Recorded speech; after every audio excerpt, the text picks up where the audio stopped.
আপনার দেশের মধ্যে দেখবেন ম্যাসাকার অবস্থা, দেশকে সামলাতে আপনার হিমশিম খেতে হবে, খেলাফত অনেক দূরের কথা। এত মাস্টার প্ল্যান তারা করেছে কল্পনার বাইরে, চিন্তার বাইরে এগুলা।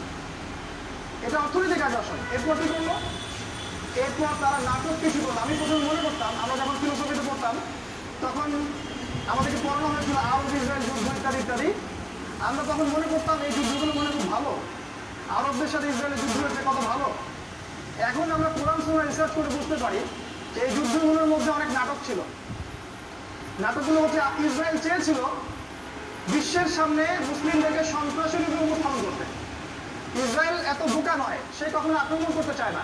সে বিশ্বকে দেখায় কিছু মানুষ আমাকে আক্রমণ করেছে, আমি ডিফেন্ড করার জন্য আত্মরক্ষামূলক আক্রমণ করছে। কথা বুঝতে পারছেন? ও দেখাবে যে 9/11 এর মধ্যে কিছু মানুষ এসে হামলা করেছে, তারপরে আমরা হামলা করতে গিয়েছি। ও এত বোকা না, শুরুতে সে আক্রমণ করে না, আক্রমণের নাটক সৃষ্টি করে। ও নাটক বানাবে IS এর মতো কিছু সংগঠন তৈরি করে দিয়ে যে ওই দেখো ওরা আমাদেরকে আক্রমণ করছে, এই জন্য আমরা ডিফেন্সিভ প্রোটেক্ট করছি ওদেরকে, এই জন্য আমরা অস্ত্র হাতে নিয়েছি। আরব ইসরায়েল যুদ্ধটা অনেকটা এরকম ছিল। ওরা বিশ্বকে দেখালো যে আরব ঐক্যজোট হয়ে আমাদের বিরুদ্ধে যুদ্ধ করছে। তখন তারা ব্রিটেন, আমেরিকা, ফ্রান্স, ইটালি, এই যে জার্মানি, এদের সহযোগিতা নিয়ে আরবদেরকে আক্রমণ করা শুরু করে। এবং অল্প সময়ের মধ্যে 4 দফা যুদ্ধ হয়েছে। অল্প সময়ের মধ্যে ইসরায়েলের আয়তন বাড়তেই থাকলো। সিরিয়ার গোলান মালভূমি দখল করলো, এই যে মিশরের সিনাই উপত্যকা দখল করলো, সব দখল করে ফেললো। নাটক। এবং দেশের আয়তন থেকে বাড়তে থাকলো। কোনো সন্দেহ নাই এটার পিছনে আছে মাসিহুদ দাজ্জাল। দাজ্জালই বের হবে জেরুজালেম থেকে, এবং সেই কিন্তু জেরুজালেম থেকে পুরো বিশ্ব শাসন করবে। এরা ওদের ফলোয়ার অনুসারী, এই জন্য ওরা অনেকটা শক্তিশালী। এরপরে কি হয়? এরপরে তারা ওই যে খেলাফত চলে গেল আমাদের, খেলাফত যাওয়ার পর মুসলিম এই উম্মাহটাকে তারা পিস পিস করে কেটে ফেললো। বুঝতে পারেন নাই? জাতীয়তাবাদ, ন্যাশনালিজম, একটা উম্মাহ, উসমানীয় খেলাফত নাই। অনেকগুলো রাষ্ট্র, সৌদি আরব, এই যে কাতার, এই কুয়েত, লেবানন, এই জর্ডান, এই ইরাক, এই ইরান, এই সিরিয়া, টুকরা টুকরা পিস পিস। কারণ জাতিসংঘ মূল্যই হবে, জাতিসংঘ মূল্যই হবে কাজ, বাস পিস পিস করা হলো। শুধু তাই না, এই যে জাতীয়তাবাদের বিভক্তি হলো, তুর্কি আরব জাতীয়তাবাদ বিভক্ত হয়ে গেল, উম্মাহ বিভক্ত হয়ে গেল। এই যে বিভক্তটা হলো প্রথম, এই বিভক্তির কারণে যেটা হলো, এক ভাইকে মারলে আরেক ভাইয়েরা রক্ত ধরে না, হৃদয়ে রক্তকরণ হয় না। ও তো পাকিস্তানের, আমি তো বাংলাদেশের, ও তো সিরিয়ার, আমি তো আফগানের, ও তো চায়নার, আমি তো অমুক, ও লেবানন, আমি জর্ডানের। এই যে কনসেপ্টটা আসলে আমাদের মধ্যে, ওই মায়ানমারকে মারলো তাতে আমার কি, উইঘুরদের মারলো তাতে আমার কি, আফগানিস্তান আসলে আমার কি, সিরিয়াতে হামলা চালা আমার তো কিছু না, ইয়েমেনের বাচ্চাদেরকে মারতেছে আমার কি, আমার বাচ্চাকে তার মানে নাই। এই যে চিন্তাটা আসছে কিভাবে? এই ন্যাশনালিজম, জাতীয়তাবাদ দিয়ে। আর আমাদের দেশের পলিটিক্স কিন্তু জাতীয়তাবাদী পলিটিক্স, মানে অন দ্য বেসিস অফ শিরক, অন দ্য বেস অফ কুফর, কুফর এবং শিরকের ভিত্তিতে এই পলিটিক্স চলছে। তারপরে শুধু যে ভাগ করে দিল তাই না, প্রত্যেকটা খণ্ডের মধ্যে তারা আরো কিছু জিনিস ঢুকালো। কিরকম? প্রত্যেকটা দেশের মধ্যে ঢুকালো গণতন্ত্র, ডেমোক্রেসি, সেকুলারিজম, ধর্মনিরপেক্ষতাবাদ এবং কমিউনিজম, সমাজতন্ত্র। গণতন্ত্র মানে মানুষের শাসন, আল্লাহর শাসন কোথায়? আল্লাহ শাসন জাদুঘরে, মানুষের শাসন চলবে এখন, মানুষই সব। মানুষ যেটা ভালো সে বলবে সেটা ভালো, মানুষ যেটা খারাপ বলবে সেটা খারাপ। অধিকাংশ মানুষ যা বলবে সেটাই সত্য। আল্লাহ রাসূল কি বলছে ওটা বাদ দেন, ফেলান। মোটামুটি হবে 100 জনের মধ্যে 99% মানুষ যদি বলে সুদ হালাল, হালাল। 1% যদি বলে হারাম, কোনো সমস্যা নেই, হালালই থাকবে। মোটামুটি হবে যদি মানুষ বলে, বেশিরভাগ মানুষ যে মদ হালাল, হালাল। আল্লাহ বলেছেন হারাম, ওটা পরোয়া করি না। এটা হচ্ছে ডেমোক্রেসি। এর উপরে আপনার দেশ দাঁড়িয়ে আছে এবং পুরো মুসলিম কান্ট্রিগুলো দাঁড়িয়ে আছে এই ডেমোক্রেসির উপরে। তারপরে আমরা মনে করি এর মধ্য দিয়ে আমরা ইসলামিক খেলাফত বাস্তবায়ন করতে পারবো। সুবহানাল্লাহ। আপনি শিরকের মধ্য দিয়ে তাওহীদ কায়েম করতে যাচ্ছেন। মানুষের শাসন, আল্লাহর শাসন ভাগ, for the people, of the people, by the people. মানুষের দ্বারা শাসিত, মানুষের জন্য মানুষের শাসন। আরো কোনো সেকুলারিজম মানে ধর্ম এখন আলাদা কিছু না, সব ধর্ম একই জিনিস। আপনি হিন্দু হন আর মুসলিম হন আর খ্রিস্টান হন আর বৌদ্ধ হন, সমস্যা না। আপনি একজন রাষ্ট্রের নাগরিক, এটা বড় কথা।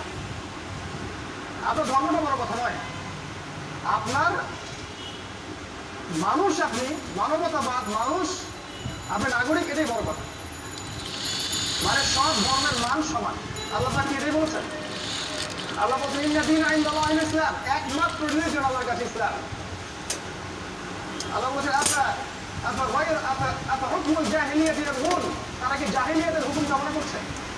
ওয়ালাউ আসলামা মান ফিস সামাওয়াতি ওয়া মান ফিল আরদি তাওআন আও কারহান, আল্লাহর কাছে আত্মসমর্পণ করেছে আসমান জমিনের সবকিছু, ইচ্ছায় হোক আর অনিচ্ছায় হোক।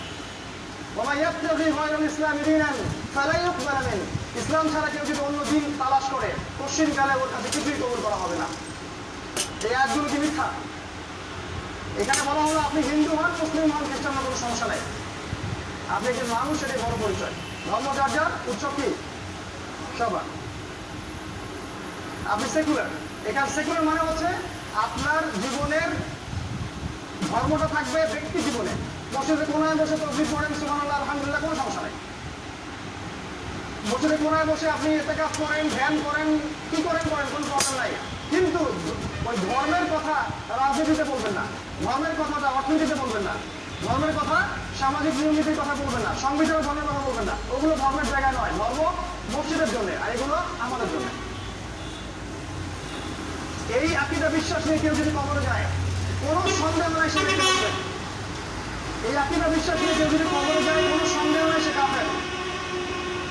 সূরা মাইদা আল্লাহ পাক বলেছেন ওয়ামান লাম ইয়াহকুম বিমা আনজালাল্লাহ ফাউলাইকা হুমুল কাফিরুন, যে ব্যক্তি আল্লাহর বিধান অনুযায়ী বিচার ফয়সালা করে না, সে ব্যক্তি স্পষ্ট কাফের। তাওয়িল করতে যায় না, আপনি পারবেন না। আল্লাহ ফাসিক জালেম বলেছেন। এটা দিয়ে দেওয়া হলো প্রত্যেকটা মুসলিম কান্ট্রিতে, একটা মুসলিম কান্ট্রি বাদ নাই যেটা এখন সেকুলার স্টেট নয়। প্রতিটাই ডেমোক্রেটিক এবং সেকুলার প্লাস ন্যাশনালিজম তো আছেই, এর পাশে একটা দিল কমিউনিজম। এটা আবার কি? ধর্মবাদ। দেয়ার ইজ নো গড, এটাই কনসেপ্ট ওদের। আমরা বলি না there is no God but Allah, ওরা বলে দেয়ার ইজ নো গড, কোনো গডই নাই। মানুষ ইকুয়াল, সবাই সমান, মানুষ সবাই সমান, গরিব গরিব কোনো ব্যবধান নাই। রাষ্ট্র বুঝবে মানুষের কোনটা ভালো কোনটা মন্দ, আল্লাহ বুঝবে না মানুষের জন্য কোনটা ভালো কোনটা মন্দ। এই কনসেপ্টগুলো আপনি লালন করছেন ভিতরে ভিতরে, আবার দাবি করছেন আপনি পাক্কা মুসল্লি, হজ করেন, উমরা করেন, আর পশ্চিমা থেকে দেখান যে আমি দেশে জঙ্গি করে বেড়াচ্ছি। আমি কবর একবার যান, এমন পিসা দিলে কবর আপনাকে ইনশাআল্লাহ, যে পিসা জীবন আপনি সহ্য করতে পারবেন। আর আমরা ওই দিন ইনশাআল্লাহ আল্লাহর সাথে দাঁড়িয়ে আসবো ইনশাআল্লাহ। এইভাবে প্রত্যেকটা ইসলাম বিরোধী আকীদা তারা প্রতিটা মুসলিম সম্পর্কে তুলে দিল। তারা ওই যে জয়নিস্টরা, এটা বিগত 100 বছরের কথা বলছি, খেলাফত হারানোর পর আপনি কি কি করেছেন, কি হয়েছে এই বিষয়ে। এরপর যেটা হলো, তারা বিশ্বের দিকে এমন পরাশক্তি হিসেবে দাঁড়ালো, ওদের মতো পৃথিবীর কারো কাছে থাকলো না, কারো কাছে না। এত বেশি মারণাস্ত্র তৈরি করলো, যে কোনো অস্ত্র, সেটা হোক আপনার গুলি বা বোমা বা মিসাইল বা পারমাণবিক বোমা, যে কোনো কিছু, এত উঁচু লেভেলে তারা চলে গেল যে ওদের চোখ রাঙানিতে প্রত্যেকটা কান্ট্রি ভয় পাচ্ছে। আপনি কিছু বলতে যাবেন, একটা মিসাইল দাঁড় করে রেখে দিবে, আর একটা কথা বললে একদম দূর দেবো, একদম বাইরে, বাস ঠিক আছে ভাই, তাহলে আর বলো দেখেন, বুঝতে পারছেন? যদি কিছু বলতে চান, মিসাইল দিবে দাঁড় করে, বলবো যে আমরা ব্যবস্থা নিচ্ছি, আমরা দেখছি। শোনেন, আল্লাহ পাক কোরআনের মধ্যে বলেছেন তওবার মধ্যে আমাদেরকে অস্ত্র শস্ত্রে স্বাবলম্বী হওয়ার জন্য। কিন্তু বাংলাদেশের কাছে আজকে 100টা পারমাণবিক অস্ত্র থাকতো, বিশ্বের এই আমেরিকা বাংলাদেশের চোখ রাঙানোর সুযোগ পেত না। যদি আমাদের কাছে এমন অস্ত্র থাকতো, বলেন তো খুব গর্ব করে, স্বাধীনতার 50 বছর 50টা ক্ষেপণাস্ত্র কি তৈরি করতে পারছেন? আমাদেরকে ওরা ভয় পাবে কি করবে? কেন ভয় পাবে? আমরা কেন ওদেরকে ভয় পাই? অর্থনীতি ওদের হাতে, অস্ত্রশস্ত্র ওদের হাতে, পলিটিক্যাল পাওয়ার ওদের হাতে, আপনি ভয় পাচ্ছেন, স্বাভাবিক। এটা আমাদের হাতে থাকলে ওরা আমাদেরকে ভয় পাইত। আল্লাহ সেটাই কোরআনে বলেছেন, আমি আয়াতটা এখন মনে করতে পারছি না, তো আমার মধ্যে আছে, তোমরা তোমাদের ঘোড়াগুলো প্রস্তুত রাখো, একটা আয়াত আছে, দেখে নিও।